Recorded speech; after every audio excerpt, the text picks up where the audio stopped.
السلام علیکم ورحمۃ اللہ وبرکاتہ۔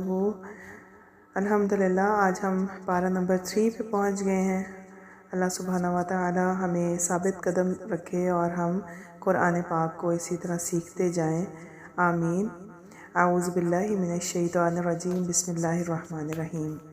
تو بچوں پارہ تیسرا پارہ جو ہے اس کا نیم کیا ہے؟ تلک الرسل۔ اس پارے کے 2 پارٹس ہیں۔ ایک پارٹ میں سورہ البقرہ کمپلیٹ ہو رہی ہے اور اگلے پارٹ میں سورہ آل عمران شروع ہوگی اور 91 آیت تک جائے گی، ٹھیک ہے؟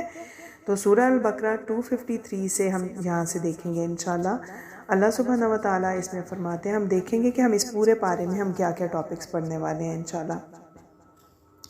ہم انشاءاللہ اس میں دیکھیں گے کہ اللہ تعالیٰ نے رسولوں کو بھیجا اور رسول جو ہوتے ہیں وہ ہمارے محسن ہوتے ہیں، ٹھیک ہے؟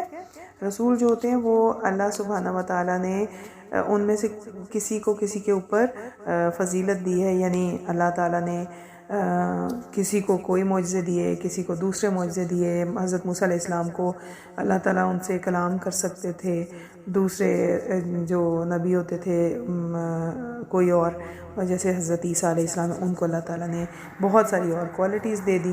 تو ہر ایک کو اللہ تعالیٰ نے ڈیفرنٹ کوالٹیز دی تھی، ٹھیک ہے؟ تو ہم نے یہ دیکھنا ہے کہ اللہ تعالیٰ نے انسان کو پیدا کیا اور انسان کو اختیار بھی دیا۔ اس کے اوپر کوئی زور زبردستی نہیں ہے کہ وہ صرف سیدھے راستے پر ہی چلتا رہے گا، کیونکہ کچھ لوگ کہتے ہیں نا کہ اگر اللہ تعالیٰ چاہیں تو سب لوگ ہی نیک ہو جائیں، سبھی سیدھے راستے پہ آ جائیں۔ تو اللہ سبحانہ و تعالیٰ کا تو اختیار ہے، لیکن اللہ تعالیٰ نے ٹیسٹ بھی تو رکھا ہے نا۔ اب اگر سب ہی اچھے ہو جائیں گے تو امتحان کس کا ہوگا؟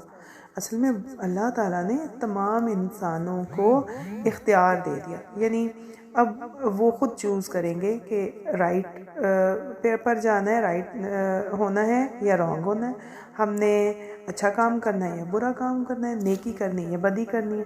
اب ایک انسان کا یہی ٹیسٹ ہے کہ وہ کس راستے پر جاتا ہے۔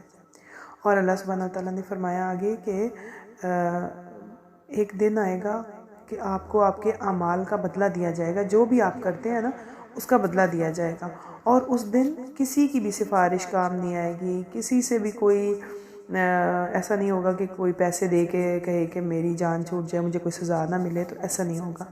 پھر اللہ سبحانہ وتعالیٰ نے اس بارے میں ایک بہت ہی عظیم، بہت بڑی، بہت پیاری آیت اتاری ہے، آیت الکرسی۔ آپ سب میں سے کس کس کو یاد ہے آیت الکرسی؟ آیت الکرسی کی امپورٹنس یہ ہے کہ آپ کو یاد ہے؟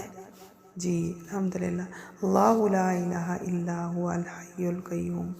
تو اللہ سبحانہ وتعالیٰ نے اس میں اپنی توحید کا ذکر کیا ہے کہ اللہ سبحانہ وتعالیٰ وہ ہے کہ جس کے سوا کوئی معبود نہیں، اور اللہ سبحانہ وتعالیٰ کو نہ اونگ آتی ہے نہ نیند آتی ہے، اور اللہ کی اجازت کے بغیر کوئی بھی سفارش نہیں کر سکتا۔ تو اللہ سبحانہ وتعالیٰ کی یہ جو آیت ہے نا، آیت الکرسی، یہ بہت ہی امپورٹنٹ ہے بچوں، اس کو یاد کرنا ہے۔ جن کو یاد ہے وہ ریپیٹ کریں، اور جن کو نہیں یاد وہ یاد کر لیں، کیونکہ یہ آیت پڑھنے سے، آیت الکرسی پڑھنے سے اللہ تعالیٰ آپ کی حفاظت فرماتے ہیں۔ جو اس کو صبح پڑھ لیتا ہے شام تک اس کی حفاظت ہوتی ہے، جو شام کو پڑھتا ہے اس کی صبح تک حفاظت ہوتی ہے، ٹھیک ہے؟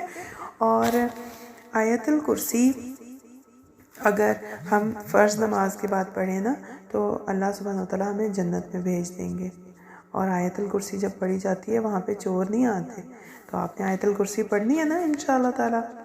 پھر اللہ سبحانہ وتعالیٰ نے فرمایا کہ اسلام جو ہے نا اس میں کوئی زبردستی نہیں ہے، یعنی زبردستی سے آپ کسی کو مسلمان نہیں کر سکتے۔ لیکن اس کو آپ نے مس انڈرسٹینڈ نہیں کرنا کہ آپ کہیں کہ چلو مجھے اب زبردستی ماما نماز نہیں پڑھوا سکتی، یا ماما اب میں زبردستی تو نہیں نا، کوئی سختی سے تو نہیں نا نماز پڑھا سکتی کہ مجھے سختی کر کے۔ تو سختی کرنے کا مطلب یہ نہیں ہے کہ آپ اس آیت کا مطلب یہ ہے، مطلب یہ ہے کہ ہم کسی نان بلیور کو اس کی کانسنٹ کے بغیر زبردستی اسلام میں داخل کر سکتے، ٹھیک ہے؟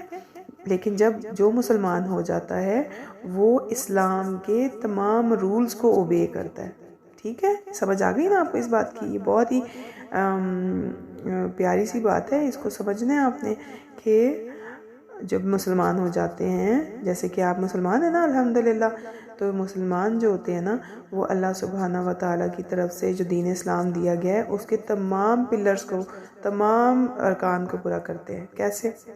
جب انہوں نے شہادہ پڑھ لی، اسلام لے آئے، تو پھر انہوں نے نماز بھی پڑھنی ہے، روزہ بھی رکھنا ہے، زکوٰۃ بھی دینی ہے، حج بھی کرنا ہے، اور اللہ تعالیٰ کے بھی حقوق پورے کرنے ہیں، بندوں کے بھی حقوق پورے کرنے ہیں۔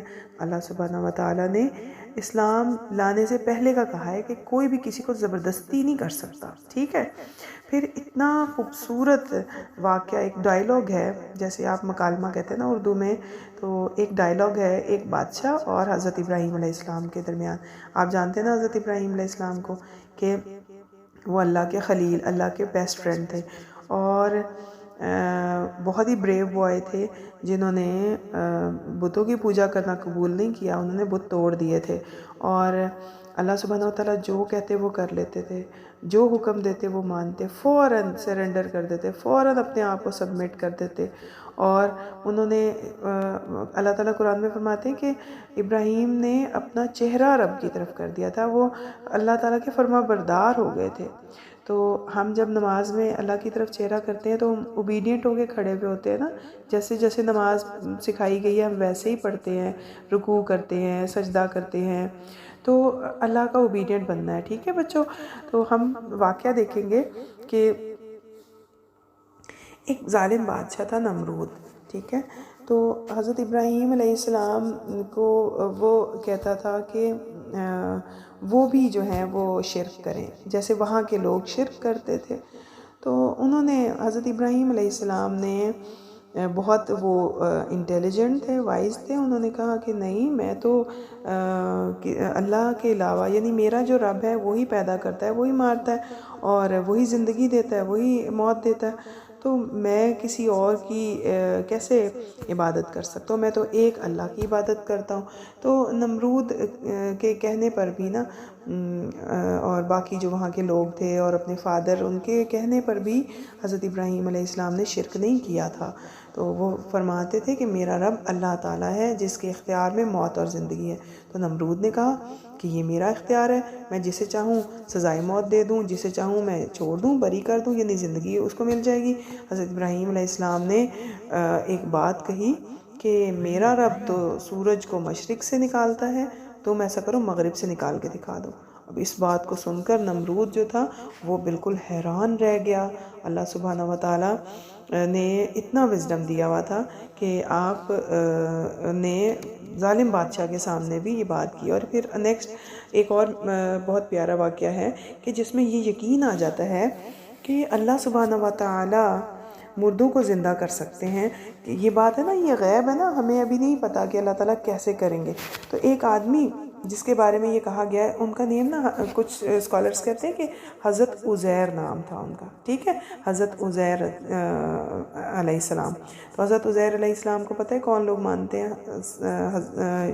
جو بنی اسرائیل میں جو لوگ یہود تھے نا، وہ لوگ حضرت عزیر کو سمجھتے تھے، کہتے تھے کہ یہ اللہ کے بیٹے ہیں، حالانکہ اللہ سبحانہ وتعالیٰ نے قرآن پاک میں فرمایا نا کہ قل هو اللہ احد اللہ الصمد لم یلد ولم یولد ولم یکن لہ کفوا احد، کہو اللہ ایک ہے، اللہ بے نیاز ہے، ٹھیک ہے؟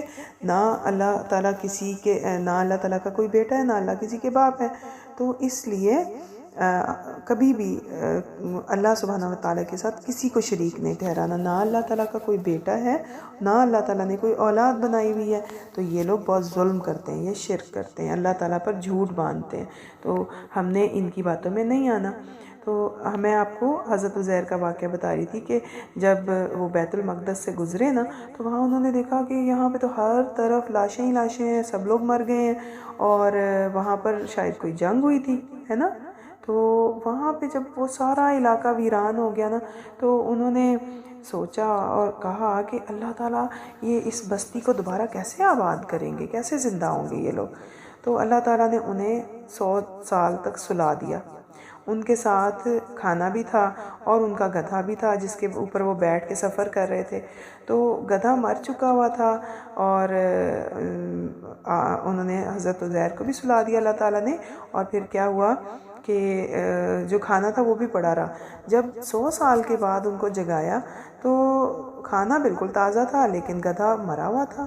اللہ سبحانہ و تعالیٰ نے ان کو یہ چیز ساری جو واقعہ تھا نا، یہ دکھانا تھا کہ ان کے ذہن میں یہ جو بات آئی تو اللہ سبحانہ و تعالیٰ جان گئے کہ ان کے دل میں جو بات ہے نا ان کو ابھی یقین کی ضرورت ہے۔ تو حضرت عزیر پھر جب انہیں زندہ کیا ان کے سامنے، پھر گدھے کو بھی زندہ کر دیا، تو اس بات سے نا ان کو یقین آ گیا کہ اللہ ہر شے پر قدرت رکھنے والا ہے۔ تو اللہ سبحانہ و تعالیٰ